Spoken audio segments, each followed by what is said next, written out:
Hey everyone, I'm Rick Beato, and welcome to the Beato Pod. If you follow my channel or check out my short form clips, you know I love going deep into the creative process. Today I'm joined by someone who embodies musical artistry, the legendary producer and songwriter Daniel Lanois. This is actually my second time interviewing Daniel, who's known for his work with Peter Gabriel, Bob Dylan, Willie Nelson, and U2. We'll talk about his incredible career, what he's got cooking right now, and how he continues to push the boundaries of modern music. Don't forget to hit subscribe. Let's get into it. Daniel, my friend, welcome. Hey, Rick. Nice to see you, buddy. Good to see you. Is it a couple of years already since we did the last It is. It's hard to believe. I know. Hard to believe. So what have you been up to lately? You're in New Orleans, is that correct? Yeah, I'm in New Orleans. I hooked up with my buddy, Micah Nelson. He was on tour with Neil Young with Crazy Horse, and they made a stop in this neck of the woods. Micah and I hooked back up and did a little bit of compositional work because we've been working on an album together for a while now, and so we're on the home stretch with it. Hopefully we'll mix it in March, April. I think we're going to mix it. Micah goes under the name Particle Kid, which I'm a fan of Particle Kid. So it's a Particle Kid Lanois album, and it's full of delights and imaginative moments. I love that guy because he's got a wild imagination. So I think it's worth talking about imagination because everybody knows the technology these days. So what are we left with? You know? Do they really know the technology these days? I mean, everybody has the technology these days. How you use it is really another thing, right? Because like playing the technology is something that it was one of your specialties, right? Isn't that kind of how you would say it? Well, you know, the studio's always been the place of experimentation for me. You know, and it continues to be that. I mean, the technology changes all the time. But what's fun with it is how we see the world, who we're hanging out with, what we're doing with ourselves, and what we want to say. I think it's probably more important than the gear, but we like the gear as well. How do you get inspired continually for to come up with new ideas? What is your process to get inspired? Rick, it doesn't take a lot for me to get inspired. I'll hear a little sound, and that's enough for me to go on. You know, maybe I call it a little crack of light in the door. There's a little bit of light coming in through the door as we speak, and that's all it takes for me. You know, there might be a little melody or a sound or some kind of a component that says I have a chance to be unique and original. Please water me. And you know, I call them little seedlings. So these seedlings can become nice flourishing vines. And so I look for the little moments of inspiration, you know, through life. And if I'm lucky enough to find something I'm excited about, then I nurture it and try and build it into something monumental. You've done a lot of instrumental music in the last few years. And if you're painting this landscape, right, how do you know what order things go in? What do you put down first? How do you know what a song or a piece of music is missing? Like, how do you know? What's the roadmap for how you go to create something? To repeat what I said a minute ago, I always start with something that's got some juice in it. It's got something special in it. And then that will continue to inspire me as I move along. As you know, Rick, I'm a pedal steel guitar player, so I'll go to my guitar in the morning and see what it might have in it for me on that day. Even as I'm walking along, you know, let's consider that a rhythm. You know, I might be boom, boom, boom, that suggests okay, maybe we could do a sort of a something that's got a walking feel to it.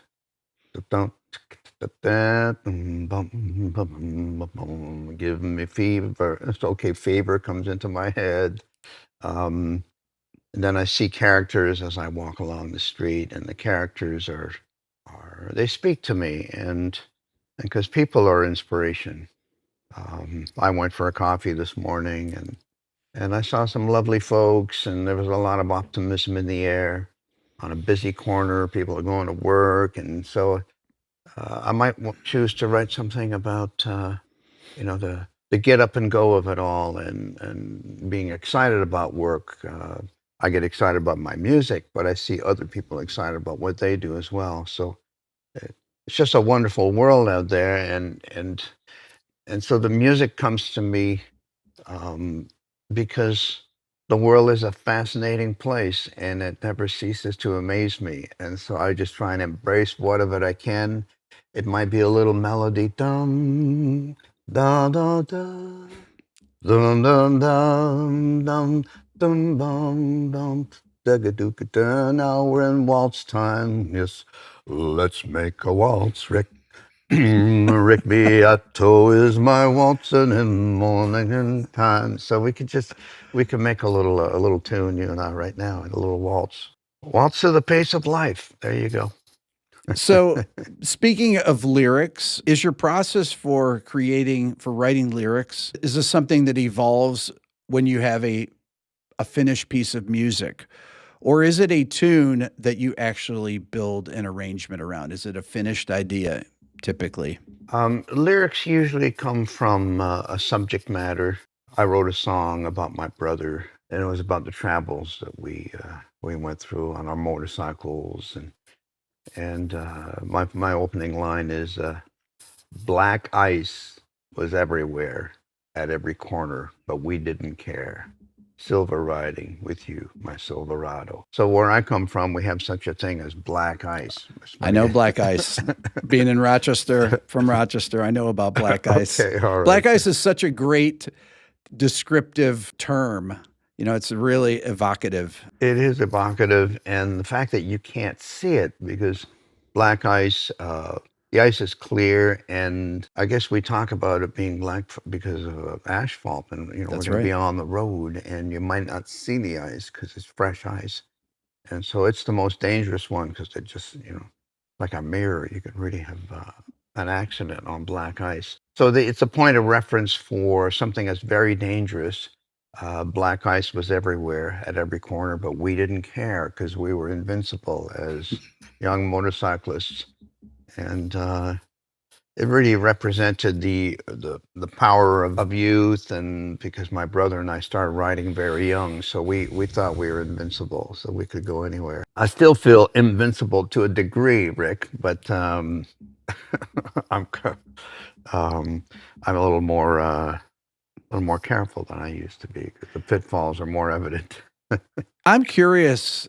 You and I went out and had lunch after we had our interview, and you knew everyone at the place that we went to. You even knew the parking lot attendant there, and you seem like that is your thing. Like you have routines. Are these routines going out to get coffee, going out for a walk? This is part of how you get kind of into the day before you start working. Is that fair to say, or is that just kind of who you are? It's partly who I am, but I like getting to know people, even at the coffee shop. I know the folks over there, and I might stop in and pick up a little bit of fabric from the woman around the corner. She's got a little import business. She brings fabrics in from Mali, and I said, so I got talking to her, and we struck up a conversation about Mali. I said, well, what about Tanarawen? And so it opened up a whole discussion about what was happening in Mali musically, and in regards to her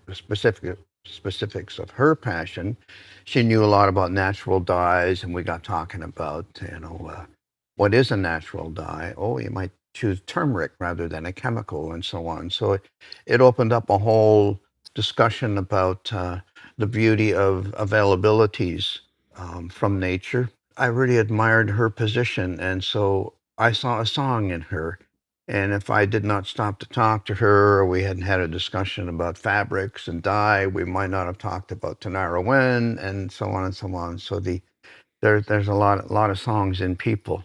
So I like to get to know all kind of folks. That makes so much sense. I thought to myself when I was observing you talking to people, you knew all these people in this restaurant that we went to. And I'm thinking, that's why he's so good working with artists as a producer. Now you're talking about actually coming up with song ideas from these interactions that you have, these random interactions. But this ability to connect with people is incredibly important to your success as a producer, wouldn't you say, Yeah. and as an artist? We're only ever people, and obviously, if we're making records, we're working with a team of folks, and it's nice to get to know them and what makes them tick and what they're driven by philosophically. And so without all that, we might be in a bit of a vacuum. So knowing people and having kindness lead us through the day, it goes a long way. And so I always think of record making as having a nice little team of folks. I was thinking the other day about how, as a young man, I was part of a crew. I used to put up storage racks in factories, and so it's laborious work, but it was constructive work. And there were about half a dozen of us, and we would start with a uh, kind of a blank concrete floor, and then by the end of the day, we'd had this whole structure up. Like you can think of it like a giant mechano set, and drilling it together and bolting it and so on. And we got to see the finished product by the end of the day. Not a lot different than building a song in the recording studio. So without that little team, the storage rack would not have gone up. And it's the same in the recording studio. So we have to pay attention to how that's about to happen and respect all members of the little team. Not everybody's going to be the lyricist, but somebody might be able to hit a drum better than I can, and so on.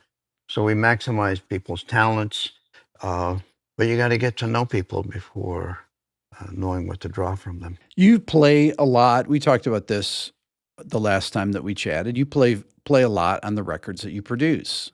Maybe a lot on some records, maybe not as much on other records. Obviously, as a solo artist, you play a lot of different instruments. How do you know when to step in, if you have an idea, or when to let an artist? We'll just talk about it first from from a producer's point of view. How do you know when to step in? Are there some times when you say to yourself, I know the exact thing to play there that I could play myself, but I need to let them have the space to see what they come up with? Well, I try and become a member of the band because I'm a multi-instrumentalist. It's nice to egg people on and provide a support role to something that they have in their minds. But I like to have my little station. I'll have my steel guitar and maybe some processing equipment. I do this whole dubbing thing, as you know, and so it's I like to surprise people with things that I'm going to come up with at my station. I wouldn't try and play the lead guitar if the lead guitar player is in the room. I would let them handle that part of the job, but I might come up with maybe a little groove or a little sample or some kind of uh, an alchemist's way of looking at what their thing is about. So people love surprises. And so I try and come up with surprises in the studio for people, a sudden overdrive that they hadn't thought about. We'll put a little juice in the room for the next half hour, and then we go after something that was unexpected to begin with. But I don't try and play a part that someone else should be playing. I respect that somebody's come up with an idea, and well, we talked about ideas yesterday in the studio, myself and Gerardo, who hooked me up with your computer so I could talk to you. And we love ideas, and they might come from unexpected corners of the room. It might be somebody's, oh, I've got an idea about something a little more shadowy. Oh, what do you mean by shadowy? Okay, there we go. And so these are fun ways of looking at music. I like surprises, diversions, unexpected. I call them little sidebars. Maybe there'll be a little sidebar that comes out of what was meant to be the most important thing of the day. It said that, oh, wait, there's something in the corner that's fascinating and fun. And so we might go to fascination and fun for a while and let that lead the room to some unexpected place. It's what's great about record making. We can change our minds as we go along. We're not trying to we're not on the Titanic here, Not yet, anyways. Right? We're still busy little bees and hummingbirds, and we can hover around and change things quite quickly. That's what's lovely about music. Before I knew anything about recording, I used to describe sounds like the bass drum needs to be puffier, and because I didn't have the terminology to know even how to describe what something should sound like. And when you said shadowy, when you work with musicians that will ask you, hey, can you make it a little bit more and use some odd term? And then you have to kind of decode what that means. Does Yeah, that happen often? that always happens. People want to maybe a different flavor or a different type of texture or a different kind of punch. And what's great about modern recording systems, we can isolate our drum components quite nicely, and so we can get into some radical kick drum replacements. For example, let's say I've recorded a drum kit, but the bass drum doesn't sound very good. We can use the analog signal and create, let's say, more of a Roland 808 sound as a replacement. Yeah. And we're really good at that these days, so there's no latency or nothing funny about the position of it. So you can remain loyal to the vibe of a nice acoustic performance, but replace sounds. That's been pretty exciting for me these days. So if somebody says, "Could we make it a little bit bouncier?" No problem.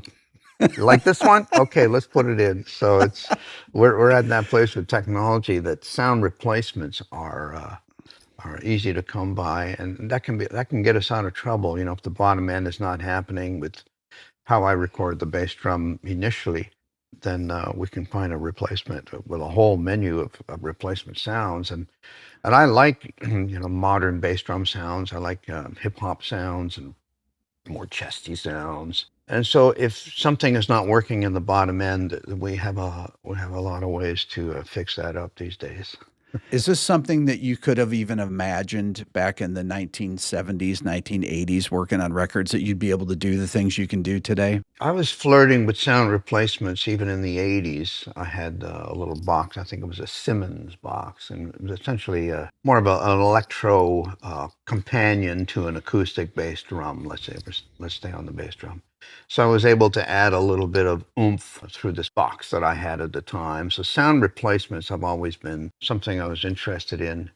Um, it was more difficult back in the day because I'd have to, sometimes I might manually play something as a companion to an acoustic drum. There's a great sound that I had when I was working with Brian Eno back in the day. It was a bit of a clay drum sound. It was called a gatam. So it'd go doo, doo, doo, doo, doo, almost like a water clay drum. And it was played on a keyboard. And so if I had a bass drum that was a little too mushy, I would meticulously go through it and play every bass drum Every bass figure drum, punch it in one at a time, right? with Or my play along. index finger, and then okay, Wow. that was a good one. Back, I'll try the other one. Okay, that's a good one, and keep rolling.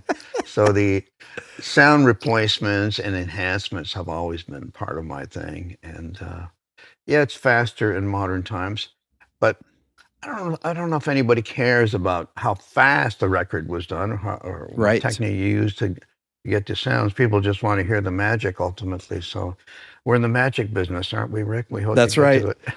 Nobody asks, hey, how long did that take to make? Well, I guess maybe I ask those kind of things. But one of the questions that I didn't ask you was, what's the first thing that comes to mind that is a perfect song?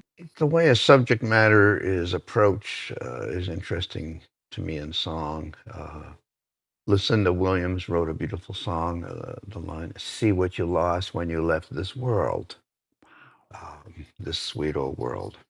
Millions of us in love, dancing with no shoes," and talking about the wonderful offerings of life in simple terms. But this, she wanted to write about someone who decided to commit suicide.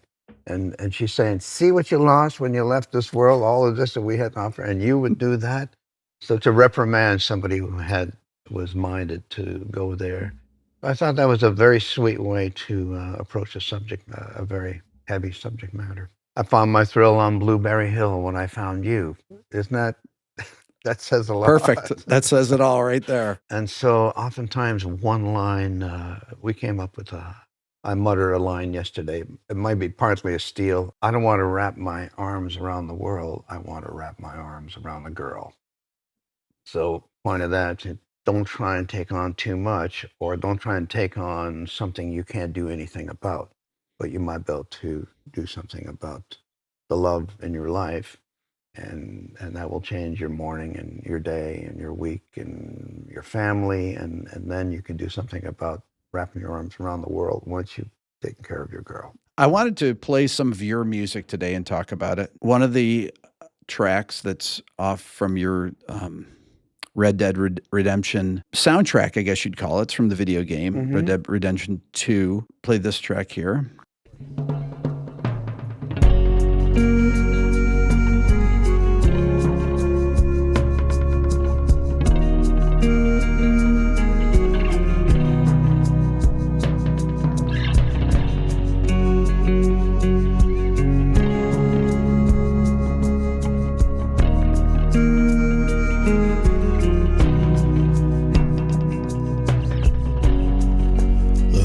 Miles we walk, the many things we learn, the building of a shrine, only just to burn. May the wind be at your back, fortune touch your hand. May the cards lay out astray, all from your command. That's the way it is. That's the way it is. That's the way it is. When I hear that, it's perfect. Everything about that, the mix, the depth, the lyrics, the level of the vocal. Like when I think of it, I can't find anything that's not perfect about that. I can see so far into the mix. The bottom end is beautiful. Everything is perfectly balanced. The effects on the voice. How do you do that? That's an interesting recording because I didn't have anybody around. I was by myself, and I wanted to demonstrate this song to the folks I was working with. They're called Rockstar Games out of Manhattan. And it's a song that I was working on with my good friend Rocco DeLuca, who was living in my house in LA at the time. I had my main studio, and then we had a smaller studio downstairs in Rocco's room. And he was working on this beautiful song, and I offered to help him with it. And we worked on it over the course of a couple of weeks and then finished the composition. So it's a co-write with my good friend Rocco. And I thought that the game might appreciate a song like this because it has a lot to do with surrender. The central character falls into demise, then at a certain point has to embrace the reality of demise and comes into a better place in his life. So this is somebody was an outlaw essentially, and then comes into clarity about life and values. Essentially, comes into the ultimate values. So we wanted to get that across. I wanted to present the song to Rockstar Games, and we didn't have a recording of it. We were just, I didn't have a recording of it.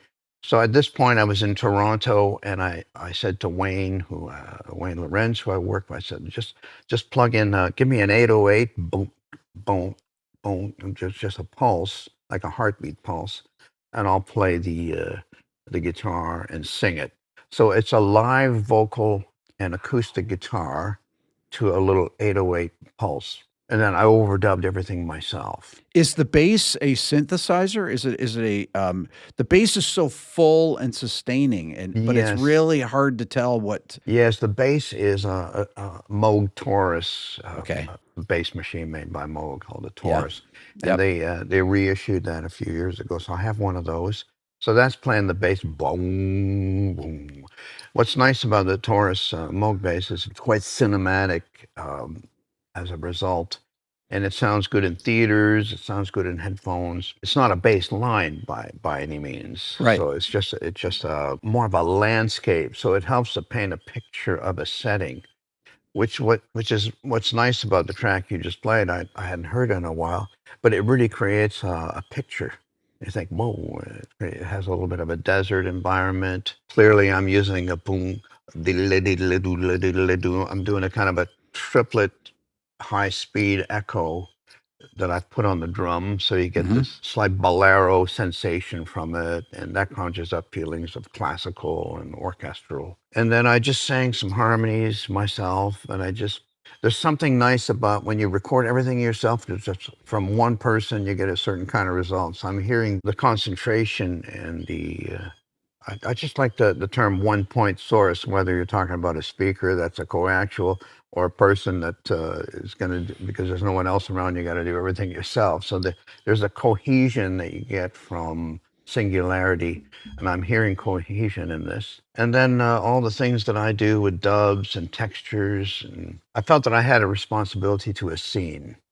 And so it's a cowboy, it's a Western as a setting. So I want to have it be that it didn't sound overly modern. Yeah. Because I want to serve the era of the picture without being overly specific with the instruments. So I had a responsibility to the image and the scene, and I think that little demo captured it. I thought we would recut it all over again, and I would have preferred if Rocco sang it because he's got that beautiful angel voice. But they said, no, Len, well, we like your demo. We want to put that one in the game. I said, okay, so there we go.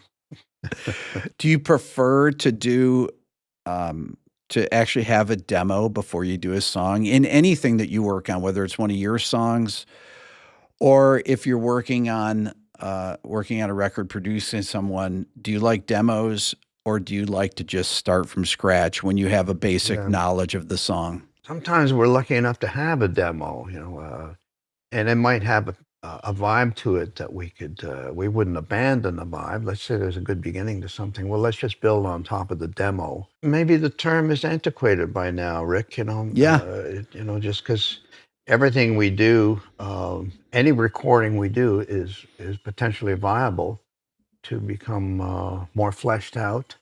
So I wouldn't abandon a beginning that I've already have, just because I want to try another version. I might remain loyal to the tempo and the 808 drum and some kind of a fragment of harmonic that we would say, okay, that has magic to it. Let's build on top of it.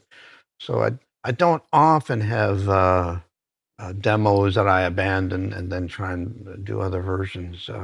Have you used AI in your production flow?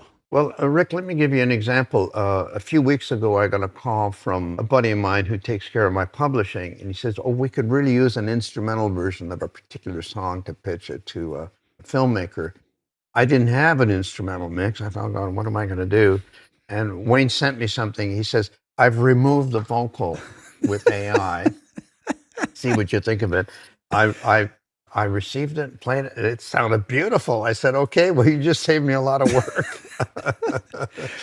And we've been doing that in the studio as well. There was one situation where there was a live vocal done with the acoustic guitar, and we were able to separate the two through AI, and it really saved the day because we liked the acoustic guitar performance, but we wanted to replace the vocal in a few spots. Yeah. So you can't do that if you've got the original vocal leaking onto the acoustic. So we were able to remove the vocal from the acoustic. The acoustic was set by itself, perfectly clear, and then we were able to replace the lines we wanted to replace vocally. So I was never able to do that in the past. I use other technique for isolation. So this is a nice little modern trick that came to us through AI. Thank you, AI. I wanted to ask you this, and I don't think we talked about this really as far as recording acoustic guitar and vocal together at the same time. When you're doing that, do you like to use a dynamic mic on the singing, or does it not matter? And then using a condenser on the acoustic guitar? Do you use one microphone that's a distant away where it's kind of catching both? What's your preferred way to actually record an acoustic guitar and vocal together? Just last night, I was showing a friend of mine a recording that I made and a film that I made of Neil Young. And Neil it's a solo performance, acoustic and vocal, exactly what you described. And we used a C24 on the guitar, beautiful tube mic. Yep. Of course, that's a stereo mic, so that gives me two sounds. Yeah. We adjusted the mic in such a way that the one side favored the bass strings, and the other side favored the treble strings. So that gave me two sounds. I also had an LR Baggs passive magnetic pickup in the sound hole for Neil. So that gave me access to a direct signal, and I had a little amp down the hall with some tremolo on it. So that was the secondary sound. Then the third sound, I could also send the LR Baggs to my Korg SDD3000, which is a little stereo preamplifier that puts out a +4 output. And I added a little VCO on that. So I had the C24, two sounds, amp down the hall, nice tremolo mono sound, and then my stereo Korg. So how many is that? 5 sounds. So the moral of the story is you might only get one performance out of Neil, so don't screw it up. Make sure you get nice 5 sources of sound on your acoustic guitar.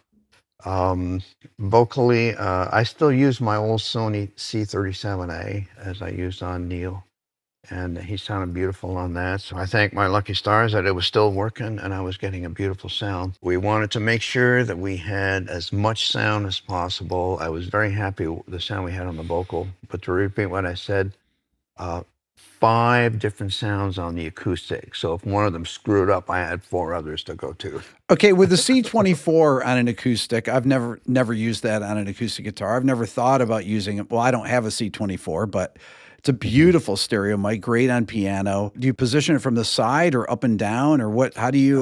What I do with the acoustic guitar mic positioning, I put on some cans. Yep. And I move the mic around until I find the sweet spot, because every instrument has a different characteristic. So I usually try and avoid boominess, which can happen on an acoustic. Luckily with Neil, I was using my little small-bodied mahogany Guild, and it does not have a lot of bass. So it's nice for recording because it's mostly mid-range and top. So it solves the boom problem at the source. But, I'll just move the microphone and then find, okay, right there seems nice. Okay, back it up a little bit, a little lower. Okay, that's it right there. So the sweet spot will vary from instrument to instrument. But the enemy of recording acoustic guitar is boominess. So whatever I can do to avoid that. Usually it's at the source. And then if you have a vocal that's bleeding into the acoustic guitar, do you ever do anything to try to minimize that? How you place the microphone on the voice? Do you ever put anything in between the acoustic guitar mic and the vocal? I've not done that much, Rick. When I recorded Dylan back in the day, that was a concern that I had, that in case Bob wanted to replace some lines lyrically, I wanted to have the flexibility to get to that without screwing up a nice take. Yeah. So in the case of Bob, I didn't even use microphones at all. I just used magnetic pickups. At the time, I was using Lawrence magnetic pickups. So we each had Lawrence pickups on our acoustics, and I sent those to little amplifiers, small Fender amps, vintage ones, just around the corner with pillows around it. The acoustic guitar sound that you hear on the Bob Dylan "Oh Mercy" record had no microphone. It was just all magnetic pickups. These Lawrences I had at the time. So I had the guitar isolated from the singing, and so Bob was able to amend his lyrics, and we dropped in a few lines where we needed to do that. So that solved the problem there. Otherwise, I don't know that I've ever been able to have a mic on an acoustic guitar and not get the vocal in it. So you make them work together. I make them work together. So AI takes care of it, and then the old Lawrence magnetic pickup takes care of it. So take your pick. You got either one. Is there anything that you've changed in the couple years since we last spoke? How has your workflow changed over time, and has it changed in the last couple of years? Would you say? Well, Rick, I'm an early riser, so no matter what, I'm up in the morning and I write a few. I've been writing 2 pages a day. Okay. So I go to the coffee shop, I have a little diary notebook. I have a nice pen. My penmanship is pretty good, and so I write 2 pages a day. What are you writing about? I write about I write in rhyme usually. Okay. So what I mentioned earlier, arms around the world, you might do better at wrapping arms around a girl. So I'll use that little rhyme. I use just a simple A-B rhyming scheme. Whatever thought comes into my mind that is true, I write it down, and that'll be my first line, as simple as it might be. I might see somebody walking in their car with laundry. I think that's inspiring to me, because these people are getting out of bed and they're doing laundry. They're getting something done. So it might be there's fun to getting something done, and then do it now before the time is gone. Think of it as a bit of the waving of the magic wand, and you can just go on. And so the simplest little thing will trigger a thought, and I try and flesh it out over 2 pages. That aside, if I'm in the middle of production, I never sleep at night. I just think about ideas on how to improve things and how to get back in the studio to inspire people, or maybe come up with an angle that I want to try. And so my mind never rests. So I'm constantly churning in my mind about how I'm going to do things. Well, here's an idea. Here's something I came up with the other day. It's an old idea that I put back into play. We do competitive mixing. Okay. What is that? And I used to do that with Eno for fun. If we were working on a record together, he goes in for 15 minutes and knocks out a mix. Then he leaves the room, and I go in and I knock out a mix in 15 minutes of my own. And the only rule is you don't have to pay any kind of a regard to what the last guy did. So at the end of an hour, you have 4 mixes. And so I've been inviting band members to jump on this little trick with us. And okay, the drummer, you think you can do a better job? Fine. You've got it. Work with the engineer. We're going to go for a coffee. We'll be back in 15 minutes. We'll see what you're made of. So that has introduced a nice bit of fun into the workplace, because the worst thing that can happen is you work on something for a couple of days and somebody says, I don't know.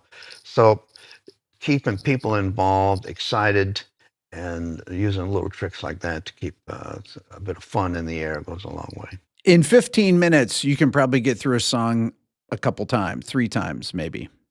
So you have to really be fast. In recent times, we went after a particular trouble part of the song. Okay. Let's say the bridge. Okay.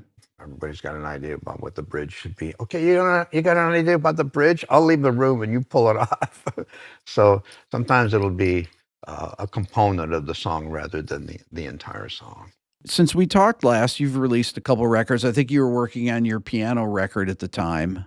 Okay, yeah. This is something from Flesh and Machine.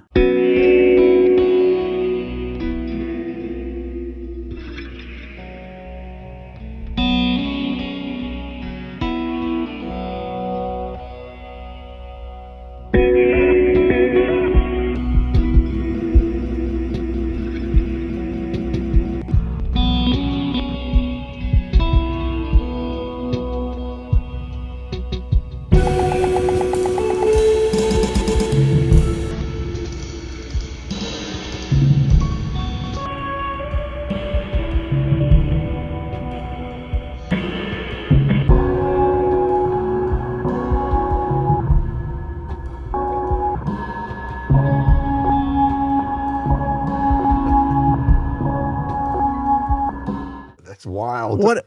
That sounds incredible. What am I hearing there? What is all that? That's Brian Blade on the drums, me on guitar. But it sounds as though there's a Roland 808 in there as well. So it's probably almost like a Timmy Thomas, Why Can't We Live Together beat, let's call it. And then Brian's playing along with that. But what's curious about this, and this is, I wouldn't recommend people do this, but the whole track went through this one box. Okay. So imagine that the entire mix, because it was already a finished mix, it sounded pretty good. And then I put that whole mix through a sampler.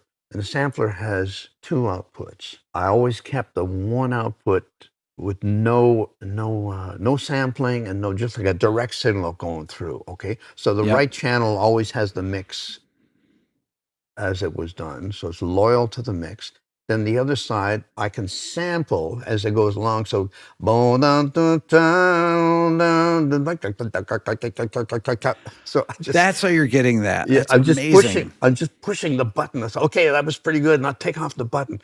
So the so the right side is always playing the mix correctly, and the other side is the side that I get to screw up. Ow. I just drop these little. Are you doing this on the fly? I Were do you- it were on you the fly. on the That's fly right. and just seeing what happens. Yeah, it's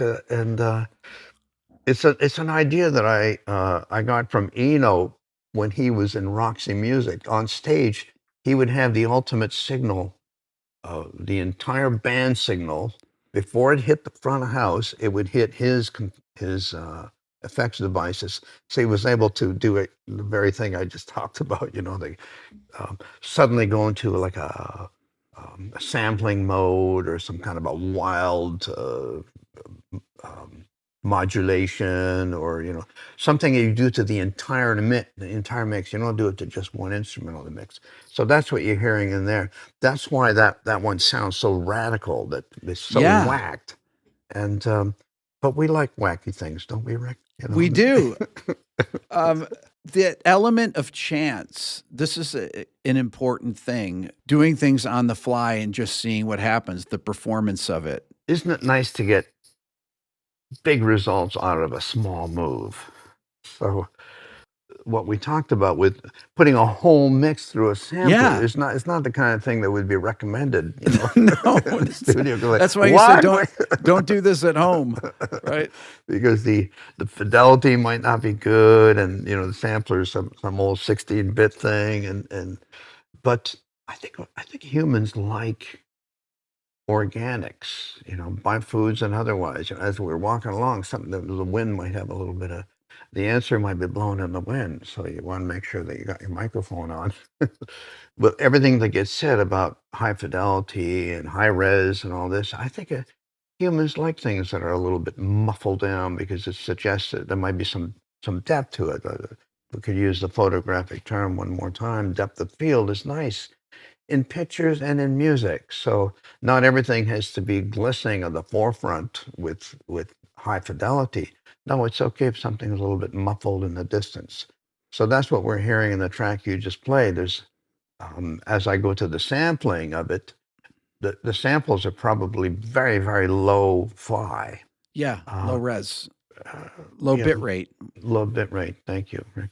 And so but that's part of the charm of it, that Yeah. it's not entirely in focus, and it's suggested it might be a little further away. So we like depth in music, don't we, Rick? And how are we going to get Yes. to that? Well, And those so- are the things that catch my ear. When I hear that, I was like, "What is that? That sounds amazing." Right? And it's, of course, it's something weird like that. It's something that you wouldn't normally do. That's why, to me, it's so interesting, because it's not something that I've heard. But it's funny, though, that you talk about this is something that Eno did years ago, and that you're bringing this idea back. So it's maybe something like, what if we did that? Is this one of those what if we Yeah. did that kind of things? Yes. Well, it's adapting a philosophy or an angle that will bring a lot of results. I like, low baggage, high mileage, if we could resurrect that term. It's nice, just one button, you're going to get all of that. Wow, isn't that amazing? I'd rather that than try and go after one little sound in the presence of a broad mix. I mean, that's okay too, but I like big results. So we like 3-pointers, don't we? Love 3-pointers. I always like to know how things are made. And how are made and were made. That's why when I interview people, I play things for them, and because that brings back the memory of it. You hear it, and you're like, oh, is that? Yeah, I remember that. Okay, I thought that when we talked, and I observe you listening to something that you worked on, I can see this flood of memories come back to you. That's exactly what happens. At any given time, we get excited about a certain approach, and if we're lucky enough to snap the camera and have it be recorded, which is that's what the term making a record is about. You meant to record something that's happening at a particular time and people are excited about, and they're doing something that belongs to that time. And so when I hear the track you just played, for instance, I made that one in Jamaica. Okay. And so I have images of Negril came to mind. I always refer to making records, unless you're making something live. And even if you are, when you're listening back to it, that it's really time travel. People that are no longer with us, when you listen to a recording of Elvis or someone that's no longer here, yet when you hear something by an artist that's no longer with us, that they're alive again, right? Or when you're listening to a record that has overdubs on it, these things were all done at different times, right? So it's kind of time travel to these different places. Yet when you hear it, the sum of it all, the mix, that's that instance of all those things coming together, that time travel coming together as a singularity or something, if you will. Do you ever think of recorded music in that way?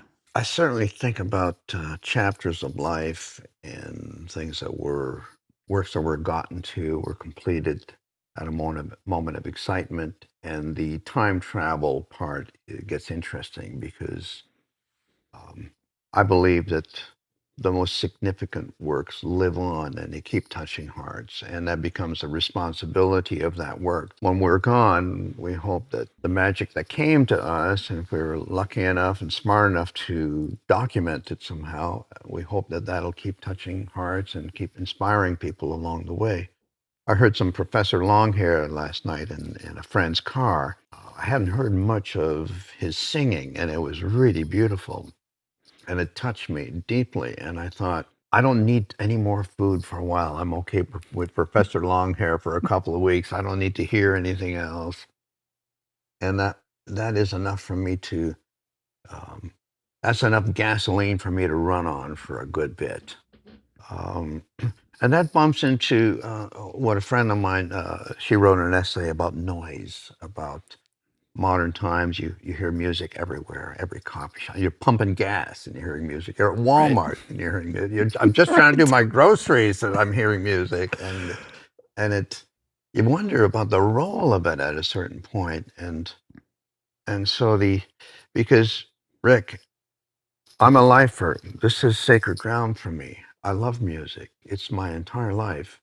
And I don't like it to be used as filler or ornament at a gas station, or I'm in a taxi cab and I get bombarded with something. It's just, I love modern fast life, but let's not be disrespectful to music. I hear music used in news, and I have always thought something terrible just happened in the news, and you're going to try and provide a little soundtrack. Boom, boom, boom, boom, boom, boom, boom. She died in the attic, and the kids didn't make it either. That's not nice. And so, if you have dramatic news to tell people about, don't mix music with it, man. Right. It's just news. It's not music. You don't need to suddenly to make things more dramatic than they are. It's a dramatic world, and so please don't put my music in with news. Especially bad news. It's like, So I like to think that my music will live on, and when I'm gone, and it will keep touching hearts and keep making people feel better. I wanted to ask you about one more thing. Everyone's experience today is curated to one degree or another by algorithms, by things that they like, by their preferences. Whereas 30 years ago, as bad as the music business was, there was many more shared experiences, and you could have these superstar artists, like many of the artists that you work with, the Peter Gabriels or the U2s or the Bob Dylans, that these were able to rise up and people knew them all over the world. There was a shared experience. Everyone knew the same music. But nowadays, everything is curated. And I find that I'll talk to people about songs. I have friends that have never heard a Taylor Swift song, as big as Taylor Swift is, or they've never heard the song Blinding Lights, which is the most streamed song, The Weeknd, one of the most streamed songs on Spotify. It has 5 billion streams. I've never heard it. And these are people of all different ages, that everybody's musical experience is so curated now. Do you have any thoughts on that? Well, I come from, as a kid coming up, I was able to hear a lot of music that I loved from all kind of sources, and so there was more of a mixed bag happening culturally. And you'd hear maybe a little sitar piece, and then you'd hear Jimi Hendrix, and you'd hear something by the Beatles, and something from Barry White, and so on. So I like I have broad taste, so I like variety. When radio programming became dominated by a demographic, and so the advertising part of things was just as important as the music, so that the radio station could stay alive, and they make enough money to keep the whole thing going. But it meant that, okay, this particular station, they only play this particular kind of music, and so Right. you'll never be let down. Well, I like surprises. I walk to the coffee shops, I told you, and then maybe I'll go in and talk to the people in the dry cleaners because, I like the hat they're wearing. And so, I suppose, if there's a criticism to be directed to algorithm, or, oh, you like this one? Well, you might like that one. Right. I don't want to hear the thing that I like. I want to be surprised by something that I've never heard before. I mean, there's nothing wrong with saying, okay, it's candlelight and wine, and that'll be that, fine. But I think, generally speaking, I like surprises, and people do. I think people like surprises, and somehow or other, it's all gone to, if you like this, you're definitely gonna like that. And we all experience it with shopping. I buy some tennis shoes, and then on my phone I see 100 other pair of shoes that I might You like. can't get away from it. Once So- once you look something up, it's Yeah, it's a little frightening. But I'd rather surprises than more of the same of what I already had. Oh, you like the oatmeal? Here's another one. It's funny. I was looking at my Spotify Wrapped. They do this thing where it shows you the most played songs that you listened to in the past year. And a lot of it is stuff that I play for my 11-year-old Layla when I'm driving her to school every day.